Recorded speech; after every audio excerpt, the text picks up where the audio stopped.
इसकी पीपीटी का पीडीएफ आपको हमारे टेलीग्राम चैनल पर मिल जाएगा। हमने आपके लिए सबसे बेहतरीन कंटेंट तैयार किया है, वो आपको हमारे टेलीग्राम चैनल पर मिल जाएगा। वहां से जाकर उसे डाउनलोड कर सकते हैं, लिंक डिस्क्रिप्शन बॉक्स के अंदर दी गई है। तो आज का हमारा पहला क्वेश्चन है कि वायुमंडल की सतह से कितने किलोमीटर ऊपर तक फैला हुआ है, यानी वायुमंडल पृथ्वी की सतह से कितनी किलोमीटर ऊपर तक फैला हुआ है। लगभग 1000 किलोमीटर, लगभग 1000 किलोमीटर, 1000 किलोमीटर तक वायुमंडल पृथ्वी की सतह से ऊपर फैला हुआ है। देख लेते हैं किस प्रकार कि 5 मंडल है वायुमंडल में। हम 5 प्रकार के अंदर वायुमंडल को बांटते हैं। प्रथम हमारा क्षोभ मंडल, जिससे हम 0 से 12 किलोमीटर के अंदर इसका डिस्टेंस है, 0 से 12 किलोमीटर के अंदर यह फैला हुआ है। दूसरा हमारा समताप मंडल, समताप मंडल है 12 से 50 किलोमीटर के अंदर। तीसरा हमारा मध्य मंडल, मध्य मंडल 50 से 80 किलोमीटर के अंदर। और थर्मोस्फीयर है हमारा 80 से 700 किलोमीटर। और बहिर्मंडल, जिसके तक ऊंचाई नहीं है लेकिन ये हम मानते हैं 700 से 1000 किलोमीटर के मध्य बहिर्मंडल का विस्तार है। पांचों मंडल आपके लिए मोस्ट इंपोर्टेंट है, क्योंकि यहाँ से क्वेश्चन पूछा गया है कि कौन सा मंडल की ऊंचाई कितनी है, यह आपके लिए इंपॉर्टेंट है। हमारा अगला क्वेश्चन है कि वायुमंडल की सबसे ऊंची परत कौन सी है जिसमें उल्का पिंड पृथ्वी के वायुमंडल में प्रवेश करने के बाद जल जाते, यानी वायुमंडल की वह परत जिसमें उल्का पिंड का दहन हो जाता है, वो आपके मध्य मंडल। मध्य मंडल वह परत है वायुमंडल की जिसके अंदर उल्का पिंड का दहन हो जाता है, वो टुकड़ों में जल जाता है। अब मध्य मंडल समताप मंडल के ऊपर स्थित है मध्य मंडल, और इसकी ऊंचाई है 80 किमी की ऊंचाई तक फैला हुआ है। मध्य मंडल 80 किमी की ऊंचाई तक फैला हुआ है। यहाँ पर तापमान फिर से कम होकर 90 डिग्री -90 डिग्री तक चला जाता है, यानी मध्य मंडल के अंदर तापमान माइनस के अंदर गिरता है।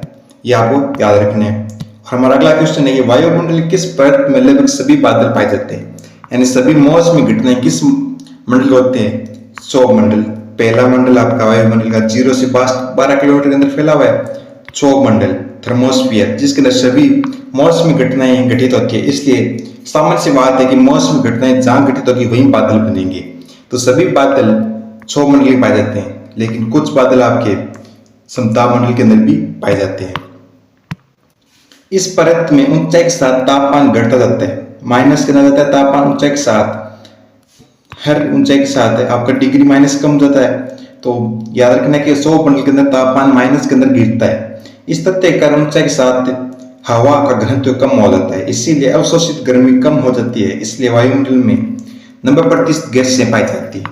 लगभग वायुमंडल की 90% गैसें क्षोभ मंडल के अंदर शामिल है। क्षोभ मंडल जो प्रथम परत है वायुमंडल की, उसमें 90% गैसें आ जाती है। और ये ऊंचाई वह ऊंचाई जिस पर तापमान कम हो जाता है, यानी कम होना बंद हो जाता है, उसे ट्रोपोपॉज कहते हैं। मोस्ट इंपोर्टेंट क्वेश्चन इस वीडियो का सबसे महत्वपूर्ण क्वेश्चन यही है कि वह ऊंचाई क्षोभ मंडल की जिस पर तापमान गिरना बंद हो जाता है वह है ट्रोपोपॉज। ट्रोपोपॉज यहाँ पर तापमान -58 डिग्री तक पाया जाता है या मिलता है, -58 डिग्री। हमारा अगला क्वेश्चन है मेसोपोज के ऊपर स्थित और यह एक ऐसा क्षेत्र है जिसमें ऊंचाई के साथ तापमान बढ़ता है, वह कौन सा मंडल है। वह आपका थर्मोस्फीयर। थर्मोस्फीयर वह क्षेत्र है जहां पर तापमान बढ़ता है। थर्मोस्फीयर के संबंध आपको जानकारी पता होनी चाहिए कि तापमान में ये वृद्धि इस तथ्य का कारण है कि इस परत में गैस के अणु सूर्य की एक्स-रे किरणें या पराबैंगनी विकिरण किरणों का अवशोषित कर लेती है। सूर्य से आने वाली पराबैंगनी किरणों को यह मंडल या यहाँ पर ओजोन गैस पाई जाती है O3, वो अपने अवशोषित कर लेते हैं। इस कारण पर यहाँ पर तापमान बढ़ जाता है। इसके परिणामस्वरूप गैस के अणु धनात्मक और ऋणात्मक आवेश कणों या आयनों में टूट जाते हैं। इस प्रकार इस को आयन मंडल के नाम से भी हम जानते हैं।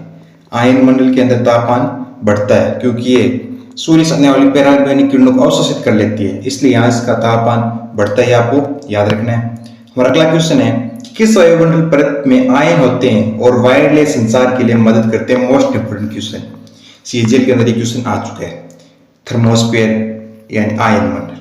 आयन मंडल के अंदर आयन होते हैं और वे सभी पृथ्वी पर जितने भी संचार साधन है, टेलीविजन, मोबाइल, रेडियो, सभी के आपके सिंगल आयन मंडल की स्थित आयनों के द्वारा यहाँ पर प्राप्त होते हैं। अगर आयन मंडल न होता तो हम ये न आप हमारा वीडियो देख पाते, न आप किसी टेलीविजन देख पाते, या आप कोई न्यूज टीवी रेडियो फोन पर नहीं सुन सकते, क्योंकि आयनमंडल नहीं होता तो हम अपने संचार साधनों को कहाँ पर स्थापित करते, और न हमें नेटवर्क मिलता, वायरलेस नेटवर्क हमें नहीं मिलता।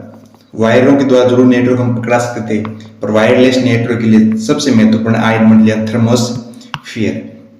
हमारा अगला क्वेश्चन है, पृथ्वी के वायुमंडल के भाग में कुल वायु का लगभग 70% भाग मौजूद है 6 मंडल के। वायुमंडल 70% भाग कहां पर मौजूद है? 6 मंडल के अंदर। पहला भाग 0 से 12 किलोमीटर फैला हुआ है 6 मंडल। वायुमंडल का प्रथम मंडल है 6 मंडल, जिसमें गैसों का लगभग 70% भाग मौजूद है। और पृथ्वी की वायुमंडल में दूसरी सबसे प्रचुर गैस कौन सी है? पृथ्वी के वायुमंडल में दूसरी सबसे प्रचुर गैस है आपकी ऑक्सीजन। ऑक्सीजन सबसे प्रचुर गैस होने दूसरे नंबर पर है, और हाइड्रोजन नंबर 1 के अंदर है। गैसों पर हम देख लेते हैं कौन सी गैस कितने प्रतिशत है। नाइट्रोजन आपकी 78, लगभग 78% है, क्योंकि ये पूरी 78% नहीं है, लगभग 78% है। सबसे अधिक संख्या वायुमंडल पाई जाने वाली गैस है वायुमंडल। ऑक्सीजन लगभग 20.91, यानी लगभग 21%। आपको किताबों में 21% मिलेगा, और पूरा सही आंकड़ा है 20.95%, यानी 21%। और कार्बन डाइऑक्साइड है 0.038%। ये दोनों आपके लिए महत्वपूर्ण है, बाकी आपके लिए इतने महत्वपूर्ण नहीं है। हमारा अगला क्वेश्चन है कि हमारा वायुमंडल कितनी परतों में विभाजित है? हमारा वायुमंडल 4 परतों में विभाजित है, लेकिन ये 5 परतों के अंदर है, क्योंकि इसने बहिर्मंडल को यहाँ पर शामिल नहीं किया है। 5 परतों के अंदर है। ऑप्शन सी हो जाएगा, सॉरी मैंने ऑप्शन डी कर दिया था। ऑप्शन सी हो जाएगा 5 परतों के अंदर। 5 परतें मैंने आपको वीडियो की प्रथम शुरुआत के अंदर बता दी थी, 500 परतें, और 500 परतों का विस्तार आपको मैंने बता दिया था, जहाँ से क्वेश्चन अक्सर बन जाता है। ये क्वेश्चन आपके लिए मोस्ट इंपोर्टेंट है। हमारा अगला क्वेश्चन है कि निम्नलिखित में से कौन सी वायुमंडलीय परत सबसे निचली परत है? क्षोभमंडल। प्रथम परत कौन सी है? क्षोभमंडल, जिसका विस्तार है 0 से 12 किलोमीटर के बीच। क्षोभमंडल सभी मौसमी घटनाओं के लिए जिम्मेदार क्षोभमंडल। हमारा अगला क्वेश्चन है कि पृथ्वी के ऊपर के चारों ओर क्षेत्र में किसकी ऊंचाई सबसे कम है? सबसे कम ऊंचाई है आपकी क्षोभमंडल, 0 से 12, यानी वायुमंडल सबसे कम ऊंचाई पर स्थित मंडल है। सबसे कम ऊंचाई वाला मंडल क्षोभमंडल, जिसका विस्तार सबसे कम है, क्षोभमंडल, 0 से 12 किलोमीटर के बीच में। निम्नलिखित में कौन सी गैस बाह्यमंडल में सबसे अधिक मात्रा में पाई जाती है? हाइड्रोजन। हाइड्रोजन गैस है जो कि बाह्यमंडल में सबसे अधिक मात्रा में पाई जाती है। Most important question. हमारा अगला क्वेश्चन है कि ऑरेरा बारेलिस से उत्तरी रोशनी घटना किस वायुमंडल परत में घटित होती है? थर्मोस्फीयर, आयनमंडल के अंदर ये घटना घटित होती है। कौन सी घटना? उत्तरी रोशनी, या हम इसे ऑरेरा बोरेलिस कह सकते हैं, ये थर्मोस्फीयर मंडल के अंदर घटित होती है। हमारा अगला क्वेश्चन है, ट्रोपोपॉज निम्नलिखित में किस परतों के बीच की सीमा है? समताप मंडल और क्षोभमंडल के अंदर। क्षोभमंडल और समताप मंडल के बीच स्थित है ट्रोपोपॉज। मैंने आपको पहले बताया, ट्रोपोपॉज वो स्थान है जहां पर तापमान गिरना बंद हो जाता है, एंड तापमान माइनस से प्लस की तरफ वापस चलने लगता है, तापमान स्थिर हो जाता है। वो इस घटना को हम ट्रोपोपॉज कहते हैं, और वो क्षोभमंडल और समताप मंडल की सीमा बनाती है। हमारा अगला क्वेश्चन है कि पृथ्वी के वायुमंडल में नाइट्रोजन का कितना प्रतिशत है? लगभग 78.03%, लगभग 78.03%, यानी मान सकते हैं 78, लगभग 78%। हमारा अगला क्वेश्चन है कि जल चक्र के किस क्षेत्र में, जल चक्र किस क्षेत्र में होता है? क्षोभमंडल के अंदर। मैंने सभी बताया आपको पहले शुरुआत में कि सभी मौसमी घटनाएं, बादलों में बनना, बारिश होना, आंधी आना, बिजली का गड़गड़ाना, सभी घटनाएं क्षोभमंडल के अंदर होती है। तो जल चक्र वायुमंडल का भी क्षोभमंडल के अंदर घटित होगा, क्योंकि सामान्य सी बात है, मौसमी घटनाएं जल चक्र द्वारा ही होती है, तो ये भी क्षोभमंडल के अंदर ही घटित होगी। हमारा अगला क्वेश्चन है कि कौन सी गैस पृथ्वी के वायुमंडल का लगभग 99% हिस्सा बनाती है? हाइड्रोजन और नाइट्रोजन दोनों गैसें लगभग वायुमंडल का 99% हिस्सा बनाती है। हमारा अगला क्वेश्चन है कि क्षोभमंडल वायुमंडल सबसे गर्म भाग क्योंकि? क्षोभमंडल वायुमंडल सबसे गर्म भाग है क्योंकि यह पृथ्वी की सतह से गर्म होता है। यह पृथ्वी की सतह से गर्म होता है। सूर्य से आने वाली किरणें जो कि पृथ्वी सतह से टकराई वापस जाती है, लेकिन कुछ किरणें पृथ्वी की सतह अपने आप अवशोषित कर लेती है, इसके कारण पृथ्वी की सतह गर्म होती है। इसी कारण क्षोभमंडल गर्म होता है और सबसे गर्म भाग है वायुमंडल का। पृथ्वी की सतह से गर्म होने के कारण ये सबसे गर्म है, वरना इसके अंदर तापमान तो माइनस के अंदर गिरता है। और ट्रोपोपॉज वह स्थिति है जहां पर तापमान गिरना बंद हो जाता है। हमारा अगला क्वेश्चन है कि निम्नलिखित में कौन सूर्य ताप के भाग को अवशोषित करता है और पृथ्वी की विकिरणीय गर्मी को संरक्षित करता है? जलवाष्प। जलवाष्प को हम पृथ्वी कम्बल के नाम से जानते हैं। जलवाष्प को हम पृथ्वी कम्बल से नाम जानते हैं। ये क्वेश्चन आपके एग्जाम में आया हुआ है। हमारा अगला क्वेश्चन है कि यदि पृथ्वी के वायुमंडल में कार्बन डाइऑक्साइड न हो तो पृथ्वी सतह का तापमान कितना होगा? वर्तमान से कम।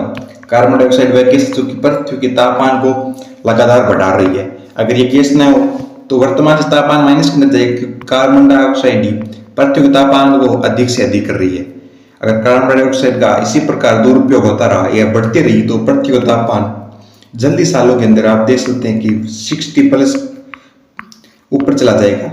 अन्यथा इसका कम हो जाए इसका उपयोग तो ये माइनस के अंदर आ जाएगा। ये आपको याद रखना है। ये क्वेश्चन पूछ रहा है कि अगर कार्बन डाइऑक्साइड पृथ्वी पर न हो तो तापमान गिरता जाएगा और पृथ्वी एक दिन हिमग्रह बन जाएगा। हमारा अगला आखिरी मंडली, हमारे इस वीडियो को हम आखिरी यहाँ पर एटमॉस्फेयर कर रहे हैं। ये पृथ्वी की दूसरी परत है। इसे हम ट्रोपोपॉज के लगभग 50 किलोमीटर तक फैले हुए। ट्रोपोपॉज से वो घटना जहां पर तापमान गिरना बंद हो जाता है, ट्रोपोपॉज उससे ऊपर 50 किलोमीटर तक फैला हुआ है। इस परत में मौजूद ओजोन, मैंने इसीलिए आपको यहाँ पर ये रखा है कि ओजोन गैस यहाँ पर सबसे महत्वपूर्ण है। द्वारा सूर्य पराबैंगनी विकिरण किरणों का अवशोषित के कारण तापमान वृद्धि होता है। तापमान धीरे धीरे 4 डिग्री तक पहुंच जाता है। 4 डिग्री तक यहाँ पर तापमान पहुंच जाता है, 4 डिग्री तक, क्योंकि ओजोन गैसें सूर्य से आने वाली पराबैंगनी किरणों को अपने और अवशोषित कर लेते हैं और पृथ्वी पर ओजोन गैसों का जो कि विकराल रूप से पृथ्वी पर स्किन कैंसर का रूप ले सकते हैं, उन्हें आने से रोकती है। ओजोन गैसें सूर्य से पराबैंगनी या एक्स-रे किरणों को पृथ्वी पर आने से रोकती है। और अगर ओजोन गैस न हो तो क्या होगा? तो पृथ्वी पर रहने वाले व्यक्तियों को स्किन कैंसर या जानवरों पर गहरा प्रभाव पड़ेगा। सबसे पहले स्किन कैंसर गोरे व्यक्तियों को होता है। ये आपको याद रखना है। जिनके अंदर स्किन डेवलपमेंट कम हो उनके अंदर सबसे पहले स्किन कैंसर होता है। अगर ये गैस ओजोन गैस न हो तो सबसे पहले अमेरिका आए उस साइड के लोगों को सबसे पहले, यानी यूरोप महाद्वीप के लोगों को सबसे पहले कैंसर होगा। लगभग 50 किमी तक तापमान फिर से गिरना शुरू हो जाता है। यह समतापमंडल का अंत का प्रतीक है। समतापमंडल के अंत में स्ट्रोपोज कहा जाता है। समतापमंडल के अंत को स्ट्रोपोज और क्षोभमंडल के अंत को ट्रोपोपोज, दोनों महत्वपूर्ण है, आपको ये याद रखना है। मैंने आपके यहाँ पर वायुमंडल को कंप्लीट करवा दिया है। वायुमंडल से जितने क्वेश्चन आपके दिमाग में बन सकते हैं मैंने सारे यहाँ पर कंप्लीट करा दिया है। अगर कोई भी क्वेश्चन रह गया है तो उसे भी हम जल्द कंप्लीट करवाएंगे। आप कमेंट कर सकते हैं कौन सा क्वेश्चन आपको रह गया है, आपको पता है वो मैं बता सकते हैं। और आप हमारा कंटेंट अच्छा लगा है तो वीडियो को लाइक कीजिए, चैनल पर न्यू चैनल सब्सक्राइब कीजिए। अन्यथा कोई कमेंट या डाउट है तो कमेंट करके मैं पूछ सकते हैं।